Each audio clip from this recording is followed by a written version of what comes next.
Dear students, till this till this time we have done all the queries which can fetch the data from single table.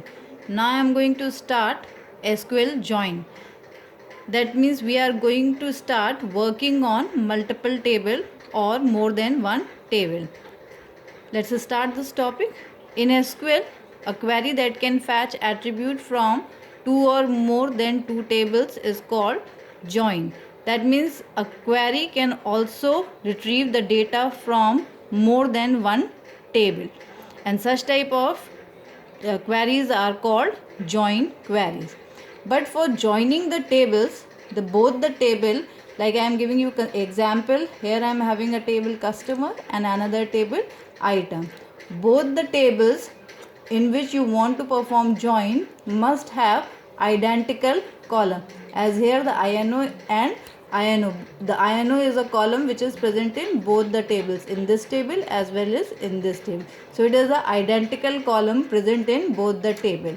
Identicality means the data should be same. It is not only about the name of the attribute, it is about the data of the attribute. In both the tables the data is same, so they both are this one and this is are these columns are the identical column. Now to fetch the data from multiple table, how we have to write the select command. This is the select command. We have to write select, then field name, multiple field name like field name 1, field name 2 depending upon the query, and in the from clause we have to write the name of both the tables, table 1, table 2. You can interchange the name of the table. Here you can write table 2, here you can write table 1, it doesn't matter, but you have to write both the table name from which you want to fetch the data. After this, in the where conditional clause, you have to give a condition where we have to compare the identical columns for equality with the help of the table name. Table 1 dot identical column, like we have to write like this, customer dot INO equals to item dot INO, to compare the equality of the identical column.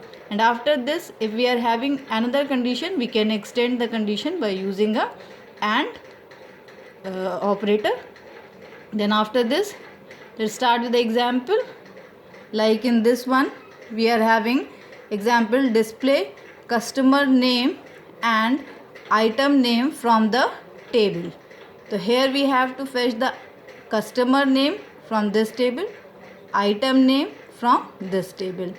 So how we have to write the query for this one? According to the syntax, select name as it is given in the query, I name this one, from customer comma item, because both the attributes are present in different tables, so we have to write the name of both the tables, where customer dot INO equals to item dot INO, to compare the identical column.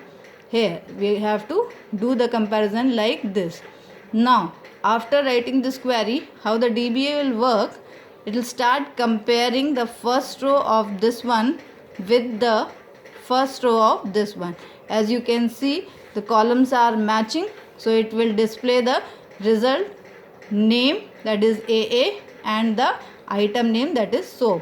Again it will fetch the second row and it will start finding it. Here the condition doesn't match, but in this case the condition match, so it will display this and this. Similarly again for this one, condition match, so it will display both the data. Again in this case it will display both the data like this and this. So this is the first example how you can retrieve the data from both the tables.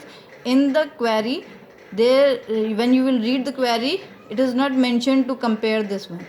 This step we have to do ourselves, as we are joining both the table, so it is compare to write where by comparing the identical item of both the tables. Again the second example, in the second example, display customer name, item name, where item name is talcum powder. Now in this one, select name for this one, item name. Here from customer item we have to retrieve the data from both the table, where customer.ino and item.ino. This is the equality condition on the identical column. We have to write every time when we are writing a join query, and then the extended condition and item name equals to talcum powder. Now for this, how the compiler will work, it will go to check the first condition, and then it will find that the item this is equals to this, but here the item name is not, so the second condition is not satisfied, so this row will not be retrieved. For this one it will match, here condition false, here the first condition is false as well as the second condition is false. The first row retrieved will be this one, so this will be the output here, BB and talcum powder. After this it will match for this one, again the first condition is false, so it will not go for the second one. For this one, here it is false but here it is satisfied, and the second condition is also satisfied, so the next row it will fetch is DD and talcum powder. So the output of this query will be like this.